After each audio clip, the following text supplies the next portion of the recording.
तो जैसे कि दोस्तों आप लोग जानते हैं कि इंडिया में बहुत सारी बाइक सेल होती है। इंडिया में बहुत सारे टू व्हीलर प्रोडक्ट्स है। हर साल यहाँ पे बहुत सारे मैन्युफैक्चरर्स अपने न्यू प्रोडक्ट्स को लॉन्च करते रहते हैं। तो कुछ कंपनीज की बाइक्स हिट होती है, कुछ कंपनीज की बाइक्स फ्लॉप हो जाती है, कुछ कंपनी की बाइक्स बहुत ज्यादा हिट होती है और कुछ की बहुत ज्यादा फ्लॉप भी हो जाती है। तो आज की इस वीडियो में हम लोग यही चीज पे बात करें कि इंडिया में वो कौन कौन सी बाइक्स है जो कि काफी बुरी तरीके से मार्केट में फ्लॉप होगा। और यहाँ पे जितनी भी पॉपुलर कंपनीज है इंडिया में, जैसे कि रॉयल एनफील्ड हो गई, होंडा हो गई, टीवीएस हो गई, यामाहा हो गई, बजाज हो गई, हीरो हो गई, तो लगभग ये जितनी भी पॉपुलर कंपनी इंडिया में यहाँ पे इन्होंने कोई ना कोई ऐसी बाइक लॉन्च की जिनके बारे में काफी कम लोग जानते हैं, जो कि मार्केट में बहुत बुरी तरीके से फ्लॉप हुई हैं। और इनके बाद जो कंपनी, जैसे कि आप लोग जानते हैं, वो कुछ खास पॉपुलर है नहीं, इसलिए उनके बारे में हम लोग बात नहीं करेंगे। तो यही सब जो पॉपुलर कंपनीज हैं इनके बारे में हम लोग बात करेंगे।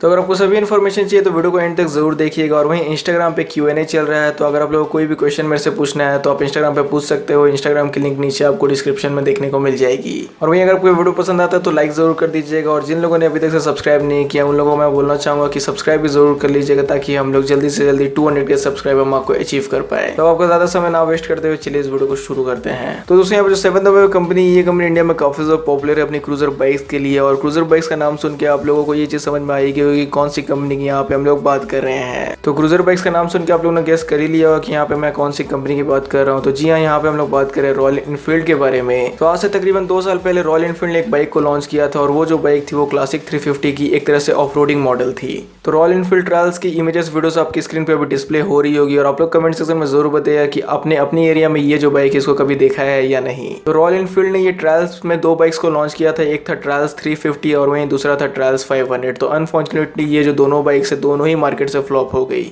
तो पता नहीं रॉयल एनफील्ड को इन दोनों ही बाइक्स में क्या लगा कि इनको ऑफरोडिंग बाइक बना के लॉन्च कर दिया। और वहीं जैसा कि आप लोग जानते हैं कि जो ऑफरोडिंग बाइक्स होती है उनमें ग्राउंड क्लियरेंस की काफी ज्यादा रिक्वायरमेंट होती है। उनको ऊंचा होना पड़ता है ताकि वो जो नीचे की उनकी बॉडी पार्ट है वो जमीन से ना सट जाए। तो जितनी भी ऑफरोडिंग बाइक्स होती है लगभग उनकी जो ग्राउंड क्लियरेंस होती है 180 mm, 200 mm, इवन 220 mm तक भी जाती है, लेकिन इसकी ग्राउंड क्लियरेंस थी सिर्फ 135 mm। अब आप ही लोग बताइए कि 135 mm से सिर्फ क्या होगा, क्योंकि कभी कभी जो रोड के स्पीड ब्रेकर्स होते हैं उनकी ही हाइट 135 mm से ज़्यादा होती है, और वो जो बाइक्स की अंडरनीथ है वहाँ पे जाके सट जाती है।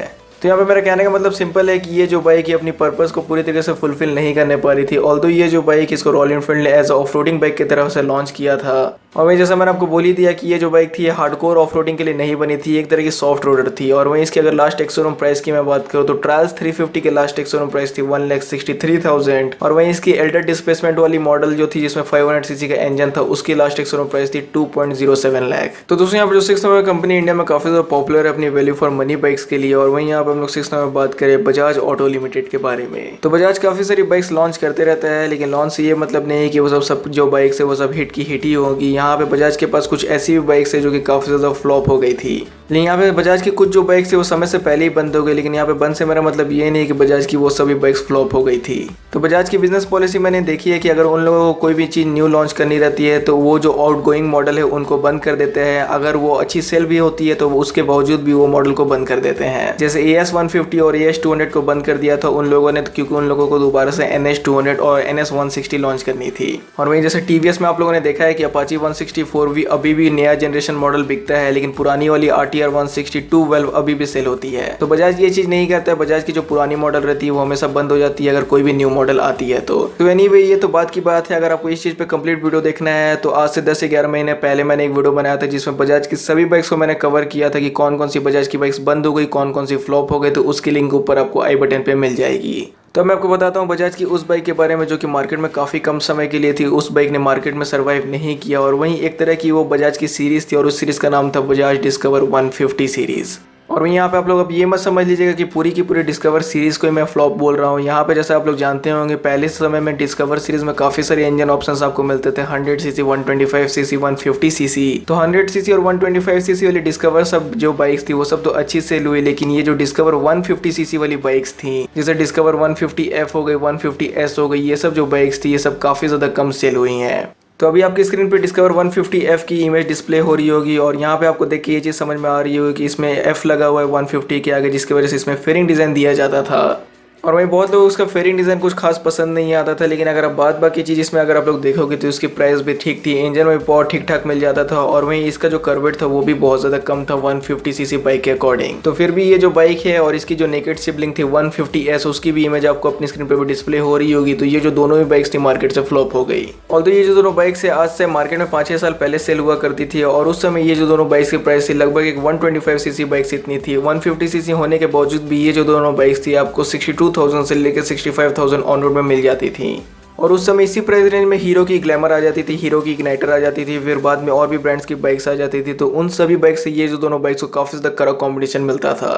तो बजाज को यहाँ पे ज़रूरत थी उस समय कि ये जो दोनों बाइक्स में और ज़्यादा फीचर्स दे और ज़्यादा इनकी जो लुक है उसको एडवांस करे और इनको एक नए तरीके से उन लोगों को प्रमोट करना चाहिए था ताकि ये जो बाइक थी आज भी मार्केट में सेल होती। लेकिन अनफॉर्चुनेटली ऐसा हुआ नहीं और ये जो दोनों बाइक्स है मार्केट से फ्लॉप हो गई। अब दोस्तों यहाँ पे हम लोग फोर्थ में बात करें एक जापानीज बाइक मैन्युफैक्चरर कंपनी के बारे में जो कि इंडिया में पॉपुलर है अपनी स्पोर्ट्स बाइक्स के लिए। और वहीं हम लोग फोर्थ में बात करें Yamaha two wheeler India limited के बारे में। तो जैसे कि आप लोग जानते हैं कि यामाहा की कंप्यूटर बाइक्स कुछ खास पॉपुलर है नहीं इंडिया में। इनकी ज़्यादा जो बाइक्स इंडिया में बिकती है वो सब ज़्यादा स्पोर्ट्सी सेगमेंट की होने वाली होती है, जैसे कि MT-15 हो गई, FZ V3 हो गई, R15 हो गए। तो इस टाइप की बाइक्स यामाहा ज़्यादा सेल करती है।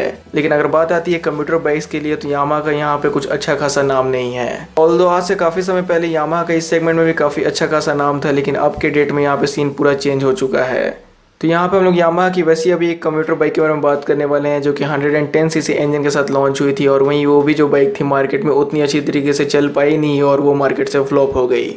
तो यामाहा सेल्यूटो जो थी वो थोड़ी बहुत चली भी, लेकिन यामाहा सेल्यूटो RX जो 110 सीसी वाली मॉडल थी वो कुछ खास चलने पाई नहीं और फिर बाद में यामाहा को उस बाइक को बंद करना पड़ा। अब ये भी बाइक को बंद इसलिए करना पड़ा क्योंकि ये भी बाइक को काफ़ी ज़्यादा टफ कंपटीशन मिलता था दूसरी ब्रांड्स की बाइक्स की तरफ से। जैसे कि आप लोग जानते हैं कि हीरो का जो स्पोर्ट्स सेगमेंट में दबदबा है उतना कुछ खास नहीं, लेकिन अगर कंप्यूटर बाइक्स की बात होती है तो हीरो जो है यहाँ पे रूल करती है। तो बस हीरो की पैशन प्रो हो गई, पैशन X प्रो हो गई, स्प्लेंडर 110 हो गई। तो ये सब टाइप की बाइक से इस बाइक को काफ़ी ज़्यादा कड़ी कॉम्पिटिशन मिलती थी और ये बाइक सेल होने पाती नहीं थी। लेकिन बात अलग है कि यामाहा अपना बदला निकाल लेती है स्पोर्ट्स सेगमेंट में क्योंकि एक्सट्रीम को बिकने देती नहीं है। और वहीं एक बात और है कि यामाहा कभी भी इस बाइक में कोई अपडेट नहीं देता था। जैसे कि हीरो ने बहुत सारी अपडेट्स दी अपनी बाइक में, iSmart सिस्टम दे दिया, डुअल ब्रेकिंग सिस्टम दे दिया, डिजिटल स्पीडोमीटर दिया, लेकिन ये बाइक में ऐसा कोई भी अपडेट आता नहीं था जिसकी वजह से बहुत सारे दूसरे कस्टमर्स दूसरी बाइक्स पे शिफ्ट हो जाते थे। और हाँ, अब यहाँ पे बहुत लोग ये बोलो कि ये जो बाइक ये तो अच्छी खासी सेल हुई, ये बाइक को हम लोग ऑन करती है, ये बाइक को हम लोगों ने देखा भी है। तो दोस्तों खाली बिकने से आप लोग कोई बाइक को हिट नहीं बोल सकते हैं क्योंकि ये देखा जाता है कि वो जो बाइक है अपनी कॉम्पिटिटर बाइक्स के अगेंस्ट कैसे स्टैंड कर रही है, वो जो बाइक है मार्केट में कितने समय तक के लिए टिकी हुई है, कैसा उसको रिस्पॉन्स मिलता है।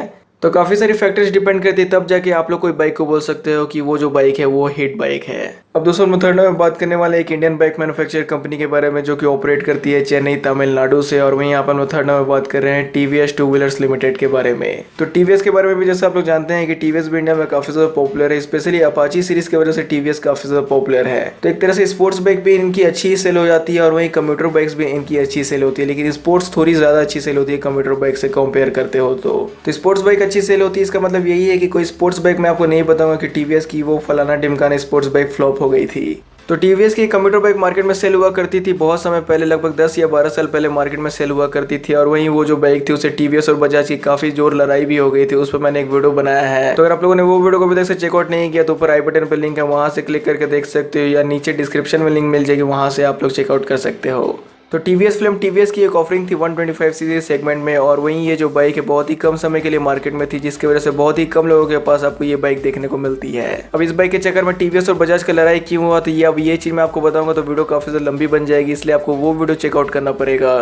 तो जैसे कि TVS की और कंप्यूटर बाइक्स आती है, TVS स्पोर्ट्स हो गई, TVS स्टार सिटी प्लस हो गई और वहीं अभी TVS की रेडियन, ये सब तो काफी ज्यादा अच्छी सेल होती है और अभी भी हो ही रही है। लेकिन अगर फ्लेम 125 के बारे में बात की जाए तो इस बाइक का एकदम अलग ही केस था। बहुत ही कम लोगों ने इस बाइक को खरीदा, जिसकी वजह से ये बाइक को कंपनी को लास्ट में आके बंद करना पड़ा। और वहीं जैसे मैंने आपको बताया कि ये बाइक आज से 10-12 साल पहले सेल होती थी, इसी की वजह से ना ही इसकी मेरे को कोई लास्ट एक शोरूम प्राइस मिली, ना ही मेरे को ये पता है कि इसकी पावर और टॉर्क की फिगर्स कितनी थी। बस ये पता है कि इसमें 125 सीसी का इंजन था। अब दोस्तों यहाँ पर जो सेकंड नंबर में कंपनी है, ये कंपनी इंडिया में काफ़ी ज़्यादा पॉपुलर है अपनी स्कूटर्स के लिए। और स्कूटर्स का नाम सुन के आप लोग यहाँ पे समझ गए होंगे कि कौन सी ब्रांड की यहाँ पे मैं बात कर रहा हूँ। वैसे ये भी जो कंपनी है जापान से बिलोंग करती है। और वहीं यहाँ पे हम लोग बात करें Honda two wheelers India limited के बारे में। तो होंडा भी इंडिया में अपनी कंप्यूटर बाइक सेल करती है और स्पोर्ट्स बाइक भी सेल करती है। स्पोर्ट्स बाइक जैसे हॉर्नेट 160R हो गई, CB 150R हो गई, CB 250R, ये सब बाइक्स काफ़ी ज़्यादा अच्छी सेल हुई हैं। और कंप्यूटर बाइक्स हो गई जैसे ड्रीम नियो, ड्रीम युगा, CD 110, ये सभी बाइक्स अच्छी सेल हुई है। और स्कूटर्स के तो क्या ही कहने, जैसे आप लोग जानते हैं कि हर तीसरे या चौथे बंदे के पास एक्टिवा मिल ही जाता है। लेकिन अगर हम लोग यहाँ पे होंडा की एक परफॉर्मेंस बाइक के बारे में बात करते हैं जिसका नाम था होंडा CB 300R, तो वो जो बाइक थी मार्केट में बहुत समय तक टिक नहीं पाई और होंडा को बाद में उस बाइक को बंद करना पड़ा। तो जैसे कि 300 से 400cc सेगमेंट में आप लोग जानते हैं कि अभी काफ़ी सारी बाइक्स आपको मिल जाती है। डोमिनर 400 मिल जाती है, अपाची R310 मिल जाती है, ड्यूक 390, RC 390। लेकिन अगर BMW की बाइक्स को हटा के बात की जाए तो बाद बाकी जितनी भी 4 बाइक्स के मैंने आपको नाम बताई वो सब बाइक्स काफ़ी ज़्यादा अच्छी सेल हुई इस सेगमेंट में। लेकिन CB 300R को बहुत ही कम लोगों ने पसंद किया। और वहीं ऐसा नहीं था कि होंडा CB 300R में पावर वॉर की कुछ कमी थी, इसकी ब्रेकिंग काफ़ी ज़्यादा अच्छी थी और वहीं ये काफ़ी ज़्यादा लाइट वेट थी जिसकी वजह से इसकी हैंडलिंग भी अच्छी थी। तो बस एक ही साल ये बाइक मार्केट में टिक पाई 2018 से 2019 तक। अब ऐसा इसलिए हुआ क्योंकि होंडा के जो कस्टमर्स है वो लोग डिमांड कर रहे थे होंडा CBR 300R के लिए, लेकिन होंडा ने क्या लॉन्च कर दिया, CB 300R।